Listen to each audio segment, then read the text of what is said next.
नावाची मतदार यादी घ्यायची आणि मतदार यादीमध्ये आपलं नाव कुठल्या क्रमांकाला तुमच्या मतदार ओळखपत्राचा क्रमांक आणि तुमच्या मोबाईलवर सुद्धा वोटर हेल्पलाईन हे ऍप डाउनलोड करून तुम्ही हे लिंक करू शकता. प्रत्येकाच्या घरात आपल्या आपल्या कुटुंबातील जेवढे मतदार आहेत हो त्याचा सुद्धा आपण वोटर आयडी घेऊन करू शकतो. यासाठी तुमच्या गावात जे बीएलओ आहे बीएलओ म्हणजे कसं ब्लॉक लेवल ऑफिसर म्हणजे केंद्रस्तरीय अधिकारी त्यांच्याकडे सुद्धा हे मतदान लिंक करायची आधार कार्ड लिंक करायची योजना आहे. आम्हाला काय आमचं नाव इथं पण आहे आम्ही दुसऱ्या गावात लोंढेवाडीला आहे जाधववाडीला आहे चिंचोलीला आहे चालेल का काय चालणार आता हे आधार लिंक काय करायला लागले ते तुमचं नाव एकाच गावात पाहिजे.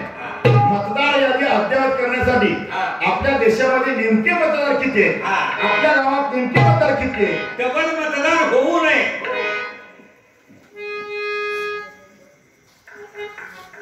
हा बघा माझा गणेश उत्सव माझा मताधिकार आधार मतदान जोडणी कॅम्प हे सकाळी 10 वाजता मंगळवारी सकाळी 10 वाजता हा कार्यक्रम इथे ठेवलाय. बघा या मंडळाची किती मोठी कळा सगळ्यांनी म्हणजे माझा कशामुळं गणेश मार्कामुळे. अरे वा वा माई सेवा केंद्र माहिती भरण्याचं काम आहे आणि आधार लिंक करताना तुमचा मोबाईल नंबर तुमच्या गावाचं नाव आणि तुमच्या मतदार ओळखपत्राचा क्रमांक जर तुम्ही लिंक केला तर तुमचं अशा प्रकारे तुमचं मतदार ओळखपत्र आधार कार्ड लिंक होणार बरोबर आणि तुमचं मतदार यादीत अद्ययावत नाव राहणार. तुमच्या आधार कार्डावर जो पत्ता आहे तिथं तुमचं मतदान होणार बरोबर आहे. बाकी कुठेही मतदानाला नाही येणार. पहिलं कसं आहे पहिलं 2-2 गावात मतदान असायचं आम्हाला किती घेत चालतंय तिथे चालतंय पण लोकशाही बळकट करण्यासाठी आम्ही फक्त एका ठिकाणी मतदान करू शकतो आणि आमच्या विचाराला माणूस निवडून देऊ शकतो.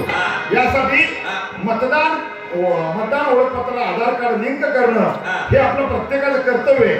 हे आपण आताच वेळेत जागवा लिंक करून टाका. बरं मग तुम्ही इथं सगळ्या जिल्हा म्हणला काय प्लॅस्टिक वापरू नका 50 मायक्रॉन पेक्षा कमी जाडीच्या पिशव्या वापरायच्या नाही. ही लोक म्हणतील प्लास्टिक वापरू नका कॅरेबॅग वापरू नका मग आम्ही भाजीपाला कशात आणायचा औषधी कशात आणायची कपडे कशात आणायची